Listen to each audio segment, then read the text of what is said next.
Et bonjour à tous et à toutes, c'est Louis Geoffrey. Aujourd'hui, je vous retrouve pour une nouvelle vidéo dans laquelle on va parler du combat qui oppose Alberto Puello à Subriel Matias pour le titre WBC des poids super légers. Je tente ici un nouveau format sur la chaîne. Au lieu de faire une grosse vidéo de 40 minutes où je vais parler de tous les combats de cette carte qui m'intéresse, j'ai choisi de faire 4 vidéos, j'espère plus petites, de l'ordre de la dizaine de minutes, où je vais parler des main events, du co-main event, de ce combat entre Puello et Matias, et des combats de la sous-carte qui ne sont pas Matias Puello. J'espère que le format vous plaira, et je vous invite à aller regarder les autres vidéos qui sont sorties normalement à peu près en même temps, ou qui vont sortir très prochainement. Ce combat, il a donc lieu sur la carte Ring the Third, qui est donc une carte organisée par Ring Magazine et par Turki Al-Alchik. Elle aura lieu samedi soir à New York. Donc pour nous, ce sera dimanche matin entre 2h et 6h du matin. C'est sur DAZN. À mon avis, c'est un pay-per-view, on va devoir dépenser 20 balles.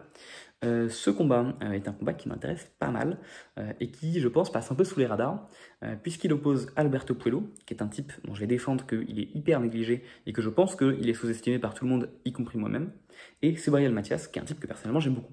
Donc je vais essayer de défendre ici, c'est mon gars dans ce combat. Mais je vais commencer par Puello. Puello, donc c'est un type qui est actuellement champion WBC de la catégorie des super légers, et je pense que c'est un type qui est sous-estimé parce que déjà on l'a pas vu de revenir champion du monde.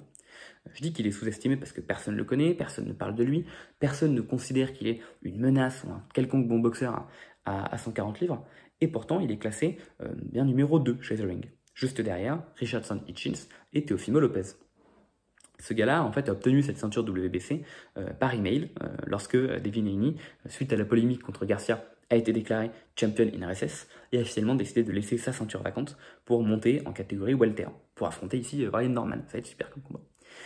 À ce moment-là, le champion intérimaire Puello a donc été promu champion à plein temps, voilà, champion complet, et il a récupéré cette ceinture intérimaire, donc on va dire que c'est comme ça qu'il est devenu champion, en battant un certain Gary Antoine Russell, qui était au moment de leur combat en 17-0, 17 KO, une machine à KO, un gars de la fratrie des frères Russell, et Puello l'a battu par décision partagée.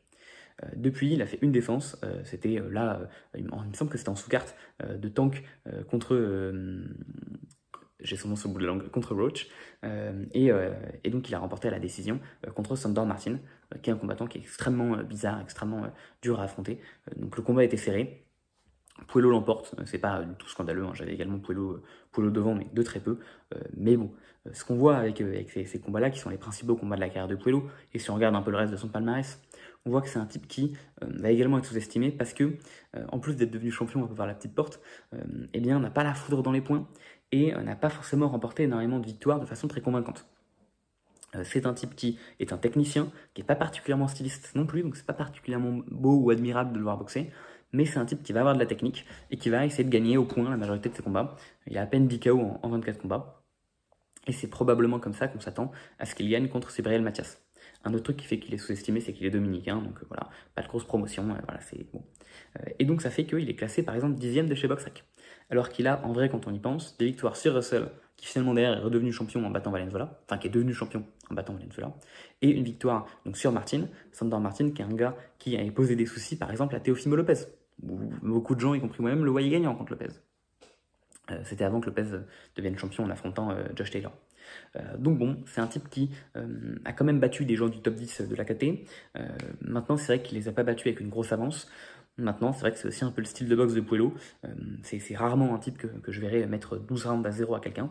Bon, après vous me direz, est-ce que j'aurais vu Russell mettre 12 rounds à 0 à Valenzuela? Je pense pas, donc on est à l'abri de rien. Mais tout ça, ça fait que c'est un type qui est très très dévalué. Et j'avoue que je dévalue aussi pas mal. Je n'ai pas Puello favori dans ce combat. Pourtant, je pense qu'on a des chances d'être surpris. Mais avant, je vais parler un petit peu de Subriel Matias. Matias, lui, il est portoricain et ce n'est pas quelqu'un de très bien, je pense. C'est un dur, c'est vraiment le portoricain qui a été élevé vraiment dans des conditions difficiles. Matias a fait de la prison avant de devenir boxeur, et c'est la classique, la boxe qui sort les gens du mauvais chemin. Mathias, c'est un type qui a tué quelqu'un sur un ring, un certain Maxime Dadachev, qui est décédé de la suite des blessures qu'il a subies lors du combat contre Subriel Matias. Et même si je pense qu'André, ça l'a affecté, il a perdu un combat à la décision quelques mois plus tard, je pense quand même qu'il a dû être affecté par tout ça, et bah force est de constater qu'en marketing, il en joue, en marketing, il est agressif, et il avait notamment déjà explicité qu'il retuerait quelqu'un comme il avait tué Dadachev. Il me semble que c'est un amant de son combat contre Paro, si je dis pas de bêtises. Donc honnêtement, c'est un type qui est un méchant. Mathias est un méchant. Maintenant, même si je n'irai sûrement peut-être pas boire un café avec ce gars en dehors des matchs de boxe, en tant que boxeur, c'est un type que j'aime bien parce qu'il est très unidimensionnel, mais en même temps, il est fun à voir boxer. Mathias, c'est un type qui a, déjà il faut le dire, le truc le plus évident quand on parle de Mathias, c'est son ratio de KO. Il a 100% de KO sur toutes ses victoires. Donc je crois que maintenant il a 21 combats, enfin 21 victoires pour 2 défaites, et ces 21 victoires, c'est 21 KO.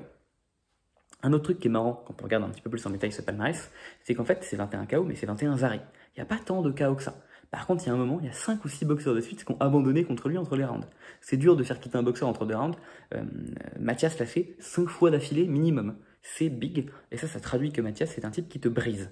Et en effet, Mathias, c'est pas un type qui va avoir de la dynamite dans les points, c'est pas un boxeur qui a la frappe sèche, comme un Jin Sasaki pourrait l'avoir par exemple. Mathias, c'est un boxeur qui a la frappe lourde.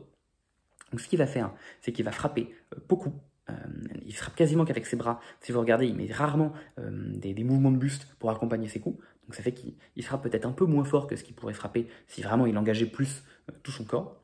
Sauf que ça lui permet de pas beaucoup se dépositionner et donc de pouvoir enchaîner de façon assez rapide avec des angles qui sont assez imprévisibles.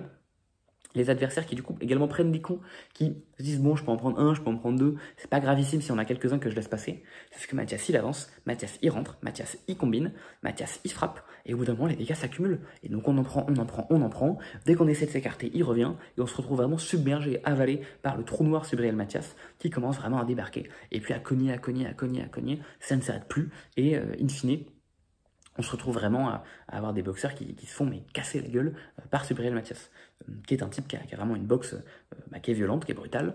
L'inconvénient, c'est qu'il prend des coups en rentrant, mais ça semble pas le gêner, il semble avoir, on l'a déjà vu affecté, on l'a déjà vu un peu touché, mais pourtant il semble pas avoir peur de ça non plus. Et donc voilà, c'est un type qui est très très dur à boxer. Et c'est une boxe, genre je vais être méchant, c'est une boxe bidon, c'est une boxe qui est complètement unidimensionnelle, mais on sait ce qu'il va faire. Il va arriver contre Puello, il va marcher dessus comme un robot. C'est un type qui d'ailleurs a déjà été comparé à un robot, qui juste marche, prend des coups, et si tu lui mets un coup, il fait un pas de retrait, et puis il revient vers toi, et il remet des coups. Mais en même temps, il y a de l'engagement, et c'est une boxe que je trouve terriblement mongole, mais vachement cool à voir, vachement divertissante, et ça fait que j'aime beaucoup voir Mathias boxer. Maintenant, a-t-il des chances de faire quelque chose contre Puello? Globalement, le combat, avec ce que je vous ai dit là, on sait à quoi il va ressembler. On va avoir le classique combat technicien contre un mec qui met de la pression. On va avoir Mathias qui va vouloir avancer sur le mec en face de lui et qui va essayer de ruer et d'inonder de coups Puello. Et on a Puello qui va devoir adopter les stratégies de stick and move, mettre un coup, s'en aller, utiliser des pas de retrait, des pas de côté, des déplacements, des esquives, et qui va devoir essayer de tenir un peu ce Mathias à distance. Malgré tout, il va devoir envoyer des coups, parce que s'il se contente de se déplacer, il va se faire coincer, il va se faire toucher. Donc, Puello va en fait devoir, je pense, faire un petit peu ce qu'a fait Liam Paro. Donc, je crois que c'était en décembre dernier, lorsqu'il a battu Mathias. Il va devoir ne pas avoir peur d'aller de temps en temps, pas forcément à l'échange, mais de rentrer dans Mathias, mettre quelques coups, pendant que Mathias essaie de défendre ou de se protéger, et puis vite partir. Je pense que c'est vraiment la stratégie que Puello doit adopter, et à mon avis, c'est celle qu'il va adopter. Je pense que ça risque d'être un combat qui va être intéressant. C'est vraiment la classique boxeur contre, pas vraiment puncher, boxeur contre cogneur, boxeur contre bully. C'est tout à fait la dynamique qu'on va avoir. Ça peut être un combat qui va peut-être tourner un peu chiant si on a un Mathias qui se retrouve à court d'options et un Puello qui se retrouve juste à jabber, envoyer un coup, tourner, un petit peu comme on a pu avoir un Eni contre Ramirez par exemple. Si on a un combat qui tourne avec cette dynamique, il sera peut-être un peu moins divertissant, mais bon, ce sera une masterclass de boxe de Puello, donc ce sera quand même intéressant à voir en tant que fan de boxe. Et c'est, je pense, le genre de dynamique qu'on va avoir pour ce combat. Mon prono, je fais peut-être partie des gens qui sous-estiment Puello, et je le dis ici, je l'aurais prévenu si par hasard Puello finit par s'imposer, mais je pense que Mathias devrait remporter ce combat, probablement par arrêt. C'est un type qui, je me demandais à quel point il aurait le mental de redevenir champion après avoir perdu son titre contre Paro, où il a vraiment déconné, et je pense qu'il a vraiment pris le combat par-dessus la jambe.